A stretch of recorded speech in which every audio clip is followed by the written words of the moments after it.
Now, if I was Phillip Schofield, and thank goodness I'm not, I wouldn't show my face in public ever again. You would never see or hear a word from me.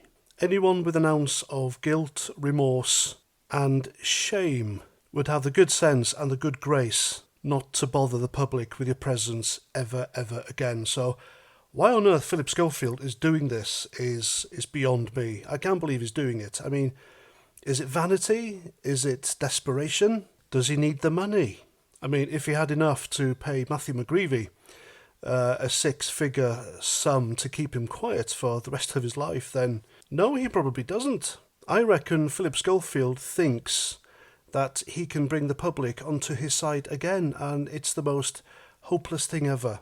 He may as well not bother, because Phillip Schofield is probably the most toxic individual on telly. It's like Gary Glitter trying to make a comeback, or Hugh Edwards declaring, "I will read the news again, you wait and see." I mean, it's not going to happen. But for some reason, Channel 5 have allowed Phillip Schofield to do like a mini documentary thing where he's stuck on a desert island somewhere. It could be Epstein Island for all I know. And he's there apparently by himself with a few cameras to document what he's going through. And he's going to use this to tell his side of the story. Now, here's the thing.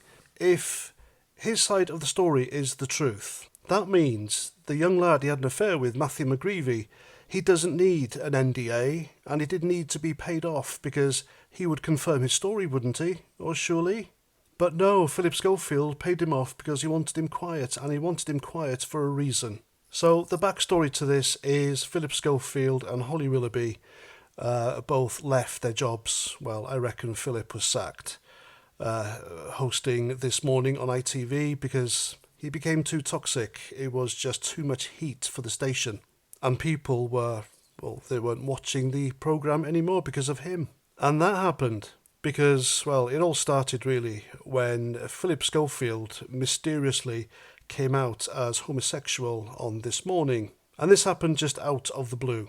And he was hailed a hero for some reason. Anyway, there was much hugging and crying on the sofa in front of everyone. It was very cringy. And then they both fell out of favour with the nation because they got caught jumping the queue to go and see Her late Majesty the Queen lying in state in Westminster Palace. And they lied about it. They said they were accredited journalists. They're not. Well, they weren't. They were TV presenters.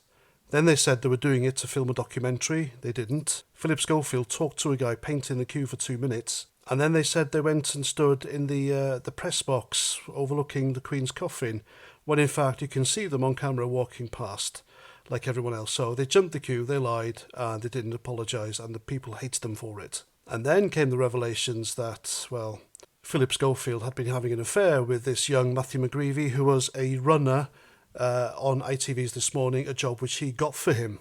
And you may think, well, it's two consenting adults. Well, it goes deeper and darker, people believe, because there's evidence in a photo which shows that Phillip Schofield knew Matthew McGreevy since he was 10 years old when he was visiting his junior drama production.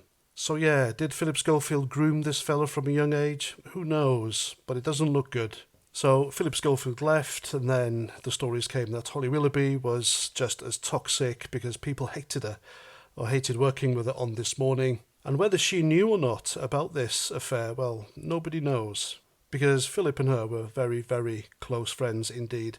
And this Matthew McGreevy went on holiday with them, allegedly. So yeah, if you're close friends and you see people together like that, then you know, don't you? So yeah, it came out, Phillip Schofield groomed and dated a teenage boy, and it was all over. And now he thinks he can just sneak back into public life, or the public don't forget stuff like this, because he is quite literally roped in with the likes of Rolf Harris, Jimmy Savile, Hugh Edwards, and that's not good company to keep or be associated with. Now, I would like to say that this is the TV comeback that nobody wanted, but I suspect many people will watch out of fascination. This guy's going to sit there, pour his heart out, make himself to be the victim. And in my opinion, Channel 5 giving this guy a platform to give his side of the story while Matthew McGreevy has still been paid off to keep quiet is an absolute disgrace. And there we go. I'm Paz49. Thanks for watching. And until the next time, Roger Trout.